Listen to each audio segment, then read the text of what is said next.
नमस्कार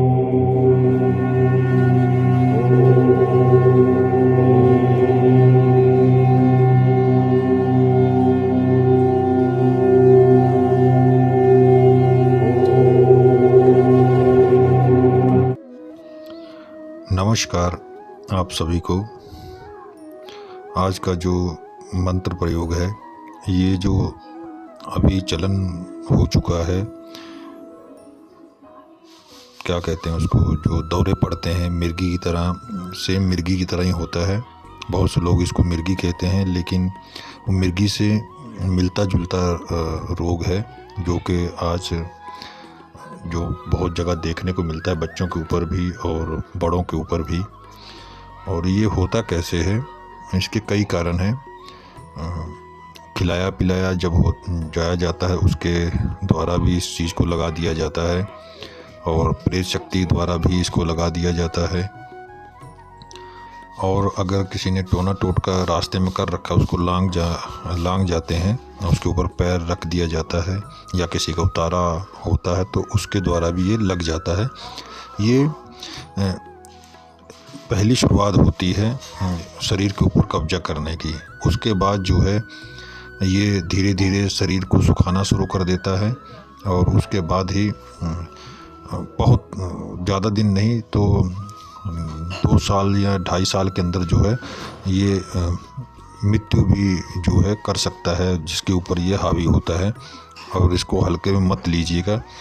ये बीमारी भी होती है, मैं ये नहीं कहूँगा कि तंत्र भी में ही सब कुछ होता है, बीमारी भी होती है, लेकिन इसको देखना बहुत ज़रूरी है। पहले आपको चेक करना है कि वाकई में ये बीमारी है, ये कुदरती तौर पर है, या इसको किसी प्रयोगकर्ता के द्वारा लगाया गया है।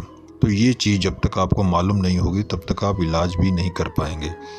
मैं पहले भी कई बार वीडियो में जिक्र कर चुका हूँ, कुछ भी इलाज करने से पहले आपको पहले उसकी जानकारी होना बहुत ही ज़रूरी है, क्योंकि आप जब जान ही नहीं पाएंगे कि सामने वाले को जो बीमारी है वो कुदरती तौर पर है या लगाई गई है तंत्र विद्या द्वारा, तो कैसे आप इलाज करेंगे। आपको पहले पता होना चाहिए कि जिसे आप ठीक करने जा रहे हैं वो है क्या आपके पास उसका इलाज है, तो तभी करिएगा। और तंत्र विद्या का इलाज करने के साथ साथ डॉक्टरी इलाज को भी करना बहुत ज़रूरी है, क्योंकि आज की जो तंत्र विद्याओं का प्रयोग हो रहा है वो ज़्यादातर बीमारियों का ही रूप धारण करके शरीर को नष्ट कर रहे हैं या रोग उत्पन्न कर रहे हैं। तो उसमें आप डॉक्टरी इलाज अलग से करेंगे, जैसे कि एक तरफा करेंगे डॉक्टरी इलाज, तो वो पूर्ण रूप से ठीक नहीं होगा, ना ही उसके ऊपर कोई दवाई काम करेगी। दोनों तरफ से आपको जो है उसका इलाज करना पड़ेगा, तंत्र विद्या द्वारा भी और डॉक्टरी इलाज भी, तभी मरीज जो है इस तरह के ठीक हो पाएंगे। और मैंने कई इलाज, मेरे पास ऐसे बच्चे आए थे कि जिनके ऊपर जो है मिर्गी का ही सेम इसी तरह का प्रकोप था, और लेकिन ईश्वर की कृपा से जो गुण मेरे पास है चेक करने का, कि पहले पता लग जाता है या लगा लिया जाता है कि ये वाकई में कुदरती तौर पर है या किसी द्वारा लगाया गया है या क्या चीज़ है ये, तो उसी हिसाब से मैं इलाज करता हूँ। आपको भी मैं यही राय दूंगा, इलाज करने से पहले आप पहले रोग की पूरी जानकारी ले लें, जो भी आपके पास गुण है उसके द्वारा। और जब आपको पता ही नहीं चलेगा तो आप इलाज कैसा करेंगे। तो मैं आपको आज के इस मंत्र की जानकारी दे देता हूं कि इसको प्रयोग कैसे करना है। जब भी आपके पास कोई मरीज ऐसा आए जिसको इस तरह का मिर्गी की तरह या दौरे की तरह ये रोग लगा हो, तो उसको आपको जो है पहले तो प्रयोग करने से पहले तो आप इसका जो है मंत्र का जो है 108 बार जाप कर लें, शनिवार को या मंगलवार को, अमावस को या पूर्णमासी को, और बीच बीच में करते भी रहिएगा अगर हमेशा के लिए लाभ लेना चाहते हैं तो। और प्रयोग जब भी करेंगे तो जो भी आपके पास रोगी मरीज आया है उसको सामने बैठाना है, तो इससे जो है आपको 108 बार झाड़ा करना है, फूंक मारना है, पढ़ते जाना है, फूंक मारते जाना है। और जल भी ले लीजिएगा, उससे अभिमंत्रित करके दे दीजिए 1 हफ्ते के लिए।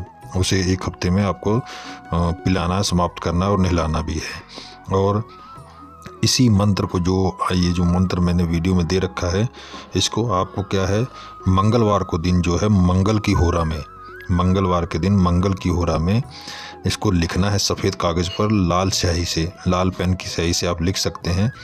और पेन जो होता है उसको नया ख़रीद के लाइए और उसका प्राण प्रतिष्ठा करिए और तभी प्रयोग करिएगा, क्योंकि जो बताया जाता है आजकल वीडियो में और भी जगह पर वैसा कार्य नहीं हो पाता है। मैंने पहले भी आपको बताया कि इसमें बहुत से विधि विधान होते हैं जो करने आवश्यक हैं, उसके बिना कार्य सिद्ध नहीं होते हैं। बता देने से मात्र से कार्य सिद्ध नहीं होगा, उसमें और भी बहुत सी बारीकियां होती हैं।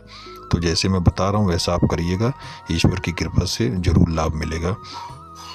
तो लाल स्याही से जो है आपको सफ़ेद कागज़ पर लिख लेना है और उस पर थोड़ा सा इत्र लगा देना है और लोबान थोड़ी सी जलाकर किसी चीज़ में उसकी धुनी कम से कम 1 मिनट तक जो है उसको दिखाइएगा।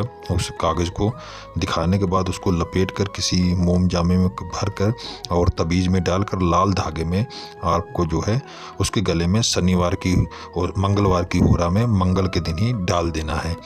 देखिएगा आप वो हमेशा के लिए ठीक हो जाएगा। दोबारा उसके ऊपर कभी भी इस तरह का जो रोग द्वारा जो है दौरे आते हैं वो नहीं आएंगे, ये बिल्कुल गारंटी है। अगर आपने ईश्वर की कृपा से सही ढंग से इसको कर दिया तो आपके अंदर ये गुण आ जाएगा, तो आपके द्वारा कई लोगों का भला होगा जो कि इससे पीड़ित हैं तंत्र विद्याओं से, तो ठीक हो जाएगा।